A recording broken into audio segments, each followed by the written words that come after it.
Sometimes when we begin to question our faith or have doubts about our tradition, it can feel like we are wandering out into the desert. When we take a step back and honestly evaluate organized religion in the 21st century, many times it doesn't make any sense. The more we cling to it and try to save it, the worse it becomes.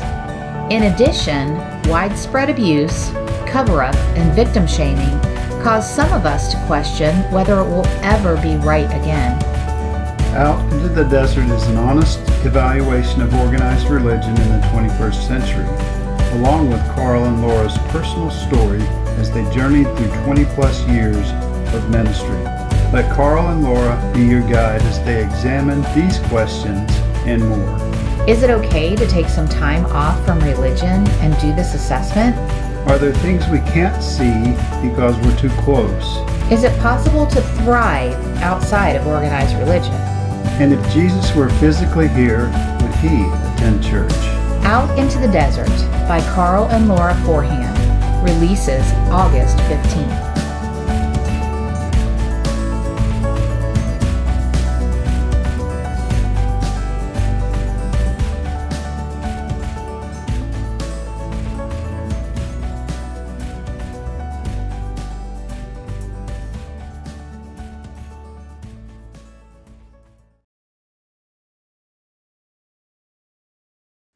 Hey everyone, thank you so much for joining. My name is Ashley Easter, and I am the founder and executive director of a nonprofit called Courage 365.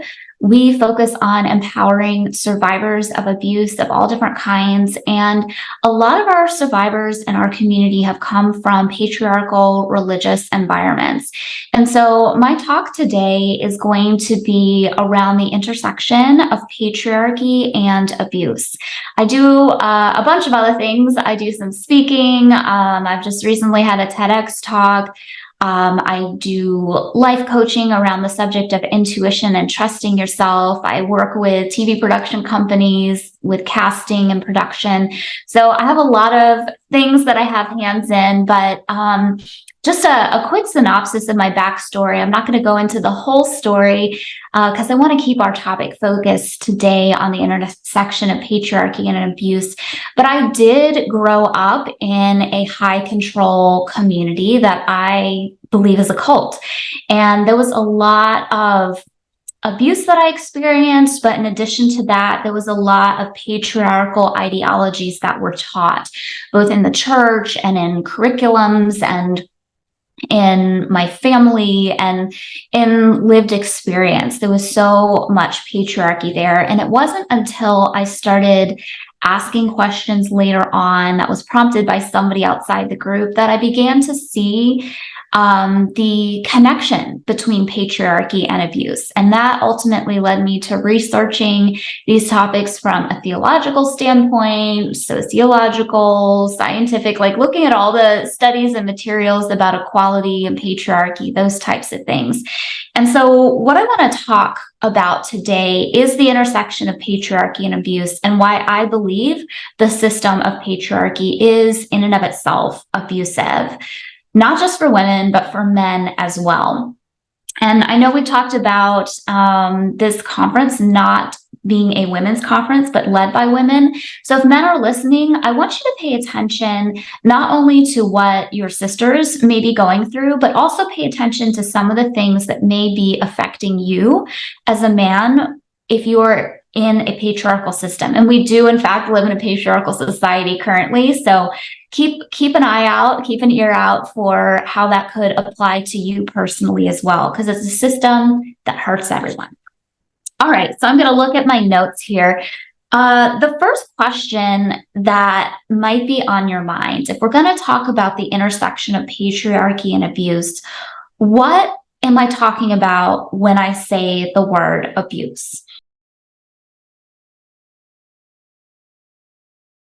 So there are so many different types of abuse, and abusers are actually pretty creative. They're always coming up with new ways to harm people.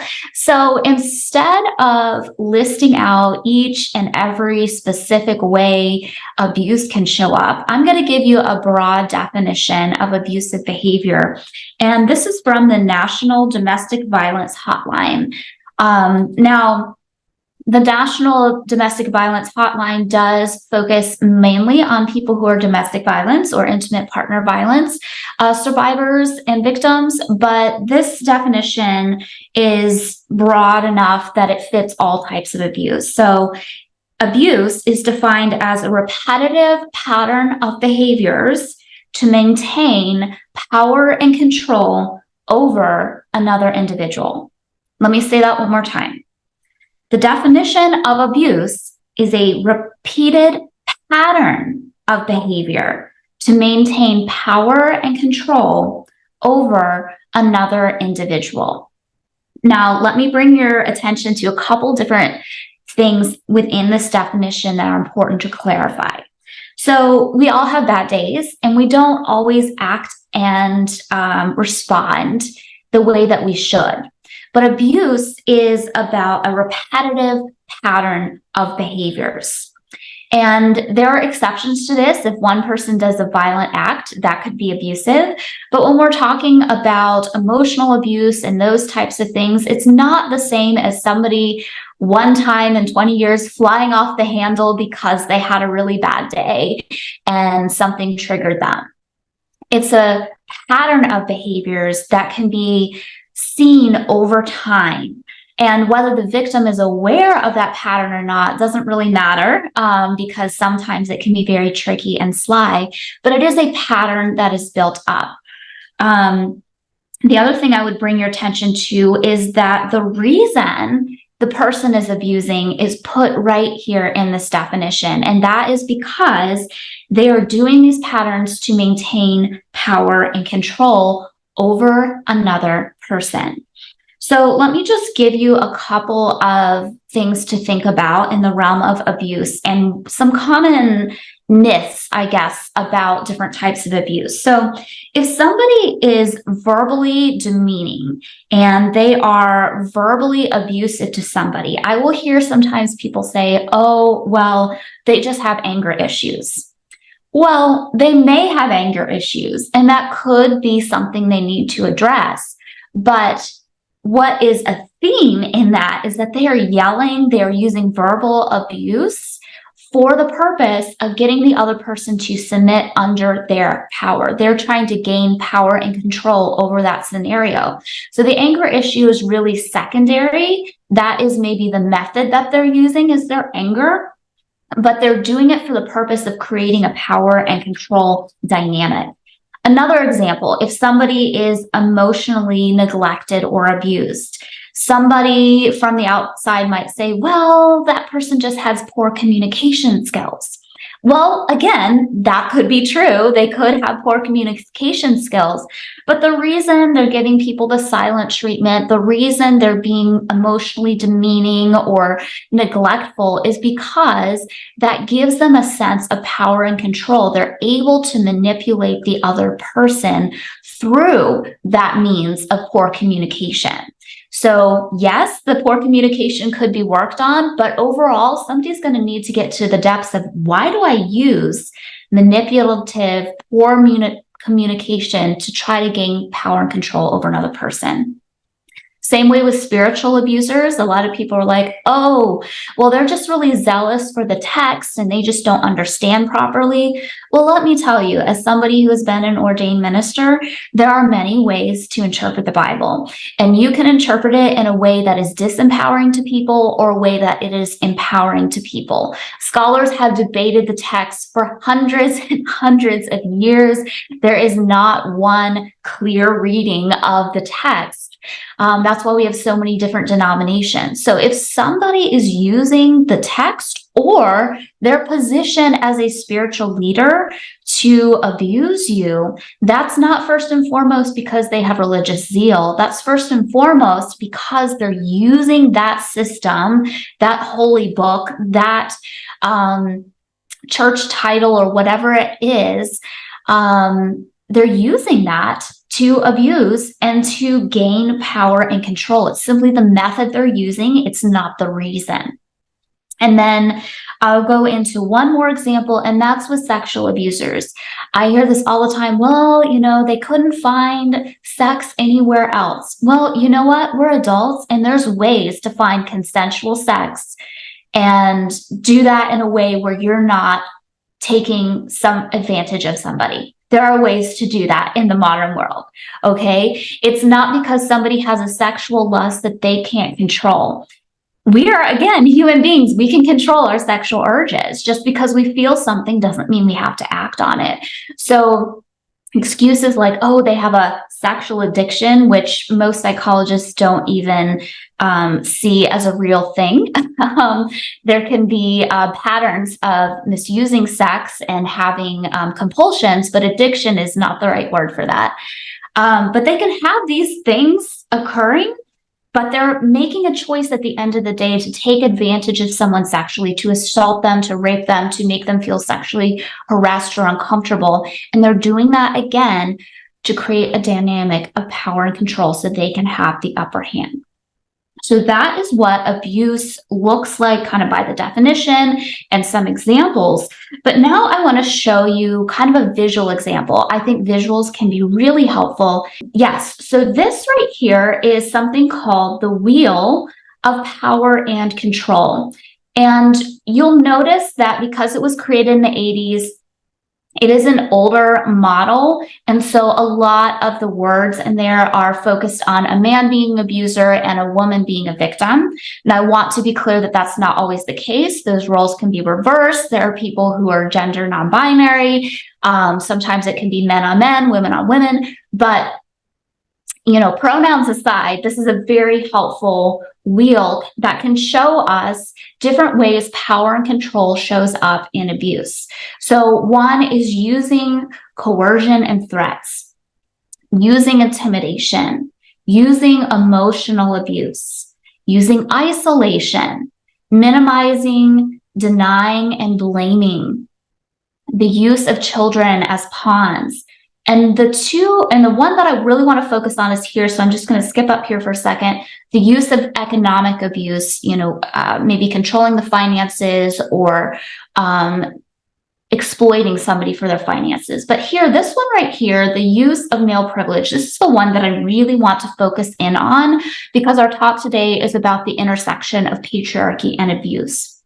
And it says, using male privilege, treating her like a servant, making all the big decisions, acting like the master of the castle, and being the one to define men and women's roles. Now, the way this wheel is set up is it is talking about intimate partner relationships, but you can see how this can even show up in non-romantic relationships. Maybe there's a church situation where women are seen as the servants of the church. They can never have leadership roles, but men are allowed to have the leadership roles. Maybe it is men making all the big decisions in a conference and not having women being involved in that process. Maybe it is acting like master of the castle, as in, this is my realm, it's a man's world, and women don't have the same or equal say, or being the one to define men and women's roles. And this one is especially insidious because in society, we've often been told that men are like this and women are like this, but they're actually individuals. Everybody is an individual. That's why we have the spectrum of ways people identify sexually and whether it's their sexual preference or the way they present themselves. There's a lot of difference among humans, and there's a lot of difference between people who identify as women and people who identify as men, in that not every woman, you can't find a book that says 5 ways to unlock the mysteries of women. Maybe it's 5 ways to unlock the mysteries of this woman, but each person is an individual. So if somebody on the outside is defining men and women's roles, they're putting men and women in a box and saying that this is what women do, this is what men do, and they're not taking into account the autonomy and the individuality of each person in the equation. And we can see this in intimate partner relationships, but we can also see it in society and faith communities and conferences in the business world and events, those types of things. This wheel of power and control is super, super valuable, and it can be used to help people who are in abusive situations to understand if abuse may be happening to them. And so it is something that I would recommend you Google. It's up on a bunch of different places. The Duluth model is the website that it originated from, but a lot of DD websites will have this, and it's really, really useful. So we've talked about abuse, but how do we stop abuse from happening?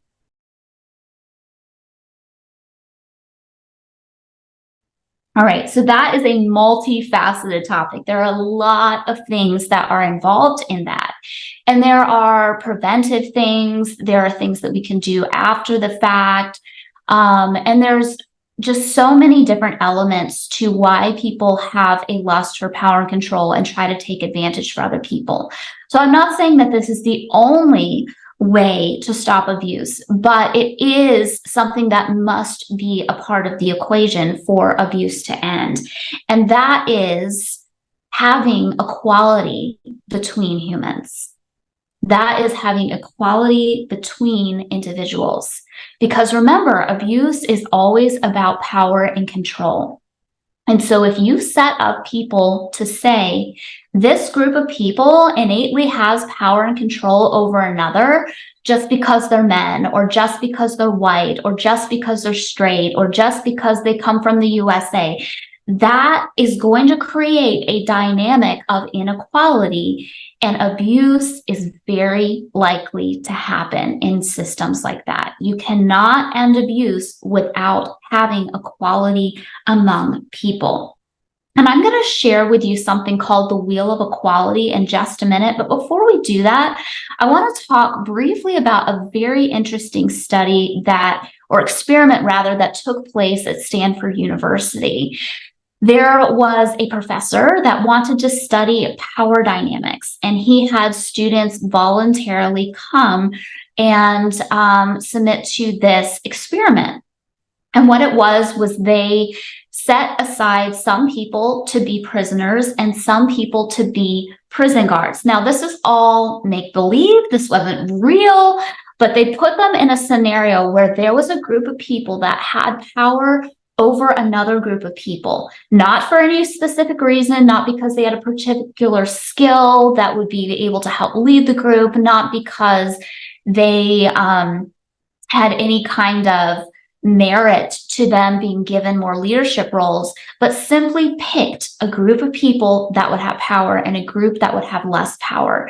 And they put them together in a facility, and they had to end the experiment after 6 days because things devolved into such chaotic violence and verbal abuse, and it turned quickly. Now, these were classmates. These were people who were equals in the classroom. These were people who were studying the same types of things.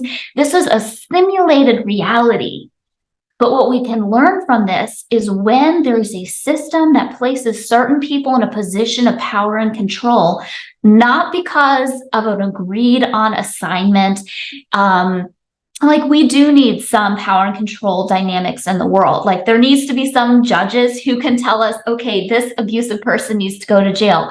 But hopefully they're put in that position because they have studied this, they've learned this, there are certain rules that they are to follow. It's not because they're men. It's not because of some reason that has nothing to do with them being given that role and them having training and experience in it. So when we have people in situations like this, it can quickly devolve into a dangerous, abusive environment when there is a mismatch of power. And that is one of the big reasons why I believe that the system of patriarchy is in and of itself abusive. Now, I want to give you a caveat here. Not everybody who believes in patriarchy is automatically going to be an abusive person. There's a difference between a belief and the system as a whole. I have met some people that say they wholeheartedly believe in patriarchy, but in their practical everyday life, they actually operate with equality. They may say these certain things because they've been taught this, but they know in their individual relationships that this doesn't work, and they have relationships that are built on equality. Now, do I think that's wise? No. But, I do want to make that caveat that not every person who says they believe this will actually enact the system of patriarchy. I also want to be clear that patriarchy is not men. Patriarchy is a system that favors men. And both men and women can be hurt in that system. We'll talk about that more in a second. This is sort of the opposite, I suppose, of the wheel of power and control. And I think it's very helpful. It's the wheel of nonviolence, the wheel of equality. And this kind of shifts the conversation. It's sort of the reverse of what we talked about in the wheel of power and control. So what does equality look like? Non-threatening behavior. It looks like talking and acting in a way that makes the other person feel safe, expressing themselves and doing things. All right. That can apply for relationships. That can apply for systems. It looks like respect, listening non-judgmentally, being emotionally affirming and understanding, valuing other people's opinions. Trust and support, supporting the other person's goals in life, respecting their right to their own feelings, friends, activities, and opinions. So not locking up somebody and like, hey, you have to do everything I say, but you can have your own life. And I trust and support you to do that. Honesty and accountability, accepting responsibility for self. So many people do not accept responsibility when they've done something wrong, and then they turn into the gaslighting where they try to change the other person's perception of reality to get out of what they've done wrong. Acknowledging past use of violence or misbehavior, admitting to being wrong, and communicating openly and truthfully. Responsible parenting. This is, again, kind of meant for intimate partner relationship. But sharing parental responsibilities, being a positive, nonviolent role model for the children, economic partnership, making money decisions together, making sure both partners benefit from financial agreements. And then in the place of patriarchy, there is shared responsibility. So there's mutual agreement on fair distribution of work, of decision making. All of those things are done together. And this is how you create a nonviolent relationship and a nonviolent community.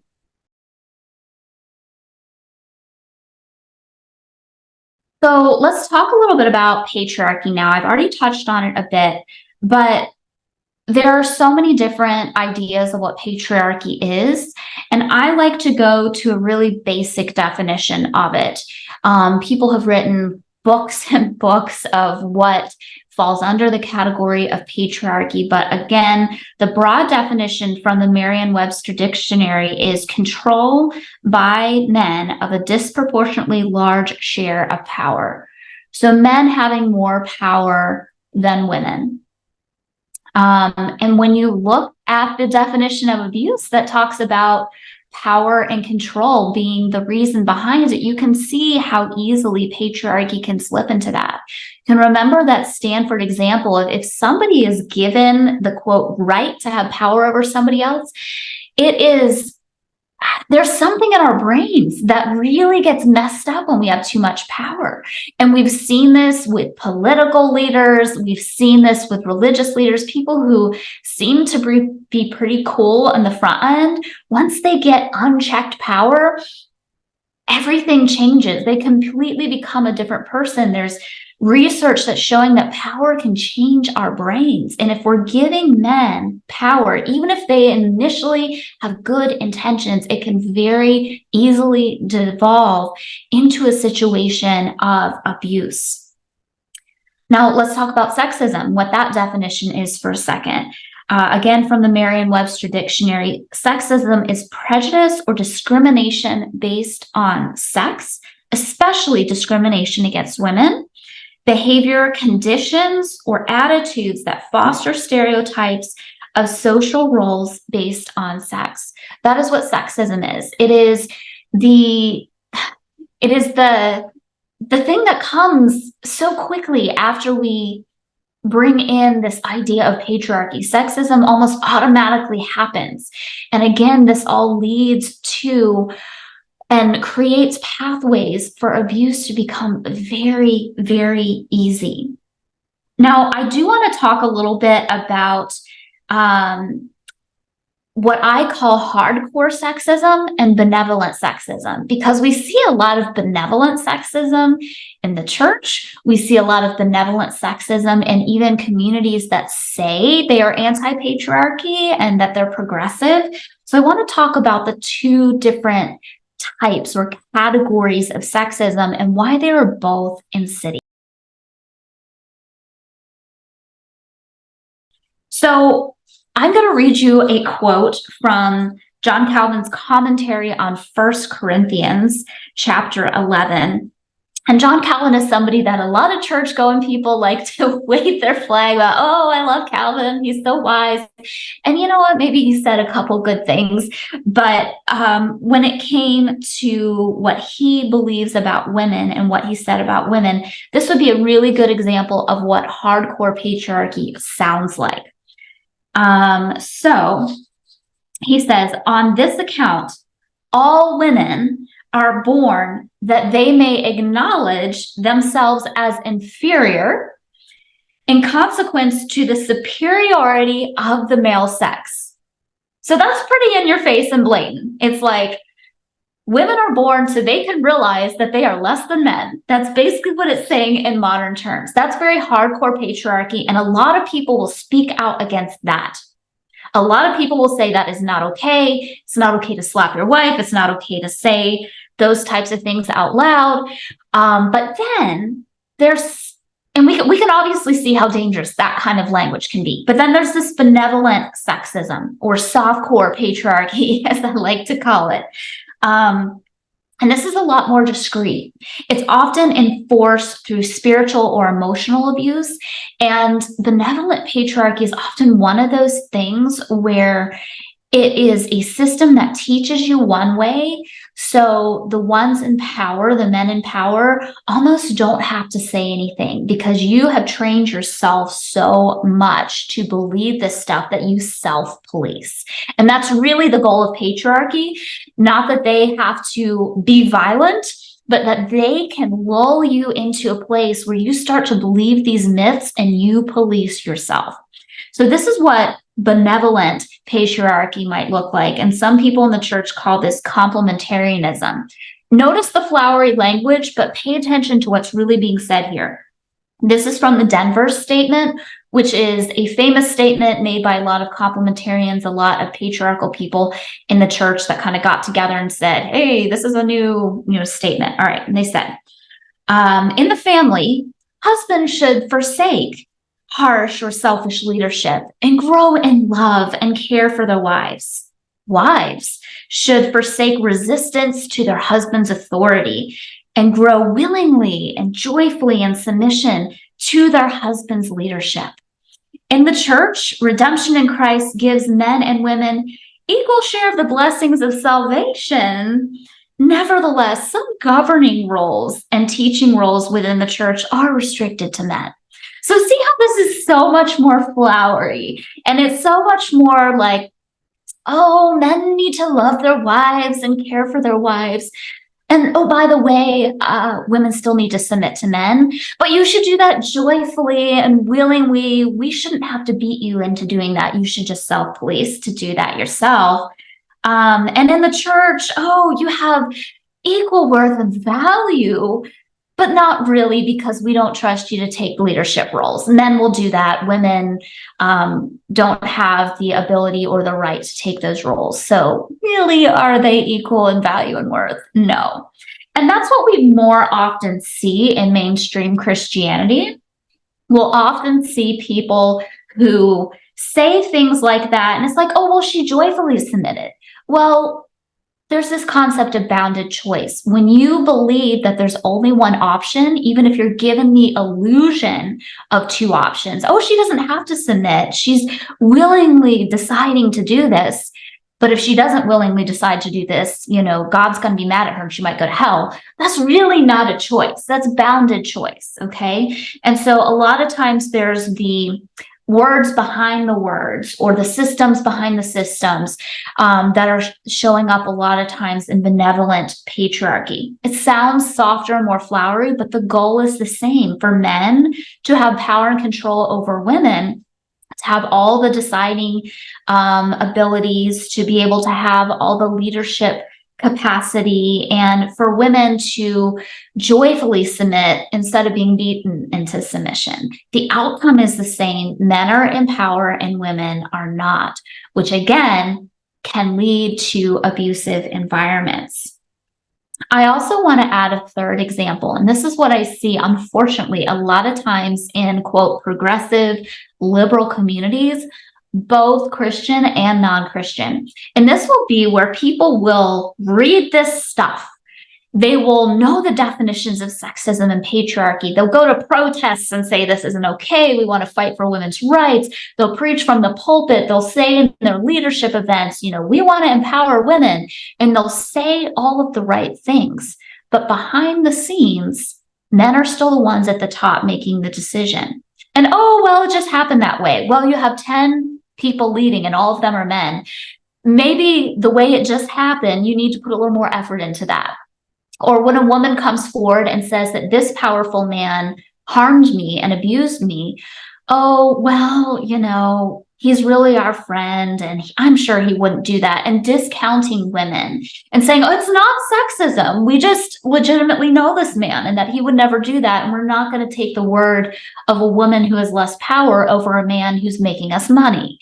And so we'll see it oftentimes that way, showing up in, quote, progressive spaces. They'll say the right things, but behind the scenes, the actions are different. When the rubber meets the road, they're acting just as patriarchal as some of these other communities. They're just saying that they're not patriarchal. Actions speak louder than words, though. And you need to pay attention to what people say. I believe it was Maya Angelou who said, when people show you who they are, believe them. And you need to believe people's actions, not just their words. So the reason I believe that patriarchy and abuse intersect, and why I believe that patriarchy is a system of abuse, is because when women's gifts are squelched, when they aren't allowed to have autonomy or the same equal leadership roles in their own lives and in the community that they're in, that is demeaning women. That is putting them in a less powerful position. And that in and of itself is an abusive ideology. Now, again, not because someone believes in patriarchy does that mean that they'll enact certain behaviors. Sometimes people have this disconnect between what they say and what they actually do. Just like I gave that, opposite example with progressive communities. They'll say one thing and do another. So that is a possible thing. But the system in and of itself is very abusive, and it can harm women in very overt ways. We see this all the time of women being silenced. And the backlash to the Me Too movement, the way women aren't paid equally, the way we talk about empowering women, but then when it comes to the best, highest paid speaking gigs or opportunities in the church or promotions at work, women often are not getting these opportunities. But on the other hand, patriarchy hurts men too. And I don't think this is something we should ignore because, again, patriarchy is not men. It's a system that favors men, but it favors specific men and favors men who fit specific prototypes, specific boxes that they want to put them in. So a man in a patriarchal system, for him to be seen as the top dog, valued, he's going to need to be very masculine. And that masculinity is going to be defined by the patriarchal system. He's going to need to be the one who is always active and the aggressor, the one taking the lead, taking charge. And I have met men who were living in patriarchal systems that were told, basically, you need to be the sole breadwinner. You need to have your wife stay at home and not work, and also have a bunch of babies, and also be the spiritual leader, and also do this, that, and the other. And they feel crushed by the weight of that, instead of having an equal partner where they share things together, where they work together on things. I have also seen where certain men have been pushed into leadership positions when they'd rather not be in those leadership positions. Not all men want to be on stage. Not all men want to be a CEO. Not all men want to be a pastor. But when you're pushed into these roles, if you don't do well, you're shamed, or you have to fake it till you make it and you're miserable. And so that can hurt men too. That can stifle what a man may enjoy more that doesn't fit inside of that patriarchal norm. I've also seen it happen in a lot of abuse scenarios where there will be this myth that men always have to be the aggressor. They can never be the one who was dominated. And so if you were dominated, that makes you more like a woman. And because it's a patriarchal system, being womanly is bad. And because we're seeing you as womanly, we now see you as less than, because you were dominated by somebody else against your will and you weren't the aggressor yourself. See how messed up that is?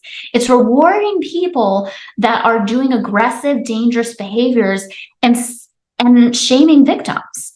Again, this is a system that hurts both men and women. Equality is a system that helps and empowers both men and women because they're able to look at their own gifts, their own desires, their own value systems and decide what they want to do with their life and how they want to share responsibilities.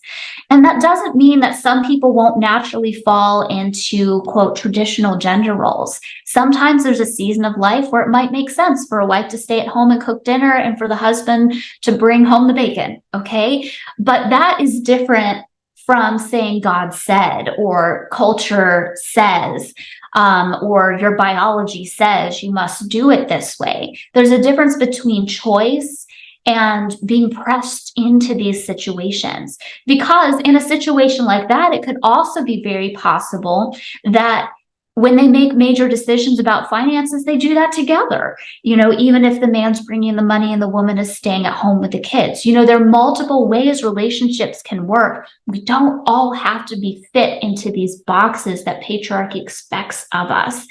And when we embrace equality, people have more freedom, they have more autonomy, and our relationships are safer. Our communities are safer. People are able to speak up about the harms against them and receive the response that they deserve, which is support and people being held accountable for their wrongs.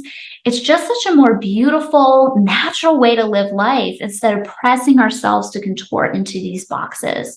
So it is my opinion that the system of patriarchy is abusive and that there's a strong intersection between patriarchy and abuse. And the way to combat that is through instilling the ideologies and the actions of equality in our relationships, in our homes, in our faith communities, in our government, and in every aspect of our world. Thank you all so much. And I am so honored that I had this opportunity. I appreciate you tuning in, and I hope you can take away some of these messages with you today.